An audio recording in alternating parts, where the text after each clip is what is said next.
আসসালামু আলাইকুম। আজ 4 জানুয়ারি, রোজ শনিবার।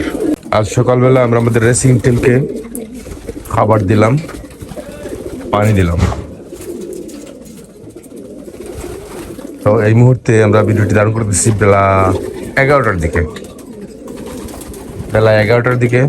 সকালবেলা আমরা আমাদের রেসিং টিমকে খাবার খাইয়ে আমরা প্রস্তুত করে নিচ্ছি, কারণ আজকে বিকালে আমাদেরকে আমাদের লফট বাস্কেটিং করতে হবে। আমরা বিকাল 4টার আগেই আমাদের লফট বাস্কেটিং কমপ্লিট করব এবং রাত্রে 8:50-এর ভিতরে 8:30-এর ভিতরে আমাদের MRPFC মৌলভীবাজার রেসিং পিজিয়ন ফ্যান্সিয়ার্স ক্লাবের বাস্কেটিং কমপ্লিট হবে। আজকের সীতাকুণ্ড রেসের জন্য জমা মৌলভীবাজার গিয়ে জমা দিতে হবে।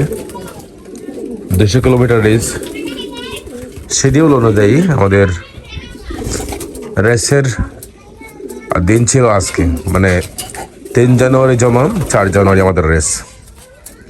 আবহাওয়া জনিত সমস্যার কারণে এবং আবহাওয়ার পূর্বাভাস ভালো না পাওয়ার কারণে কর্তৃপক্ষের সিদ্ধান্ত 4 জানুয়ারি জমা হবে এবং 5 জানুয়ারি রেস হবে। তো আজকে 4 জানুয়ারি আমরা কবুতরকে জমা দেওয়ার জন্য আমরা প্রিপারেশন নিচ্ছি। সকালবেলা থেকেই খাবার দাবার খাইয়ে, পানি খাইয়ে বাস কবুতরকে সব কিছু কাজ সেরে রাখবো এবং বিকালবেলা জমা দেব। তবে আজকে আমাদের হবিগঞ্জের ওয়েদার খুবই চমৎকার একটা ওয়েদার। সকালবেলা থেকেই কুয়াশামুক্ত আকাশ এবং সূর্যমামা অনেক আগে আজকে উঠে গেছে। সব মিলিয়ে চমৎকার একটা ওয়েদার ছিল।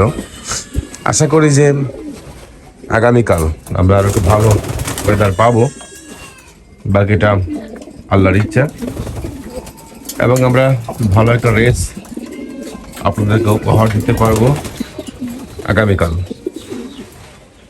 তো প্রত্যেক শুভাকাঙ্ক্ষীদের কাছে, প্রত্যেক ফ্যান্সিয়ার ভাইদের কাছে দোয়ার দরখাস্ত রইল, দোয়া করবেন যাতে করে আগামীকালকার রেসটাও আমরা দ্রুত সুন্দরভাবে কমপ্লিট করতে পারি, আবহাওয়াটা যেন অনুকূলে থাকে। সব কিছু মিলিয়ে ভালো একটা রেজাল্ট যেন উপহার আয় বা ভালো একটা রেজাল্ট যেন উপহার আসে, সেই দোয়ার দরখাস্ত আমরা প্রত্যেক ফ্যান্সিয়ার ভাইদের কাছে রাখতেই পারি।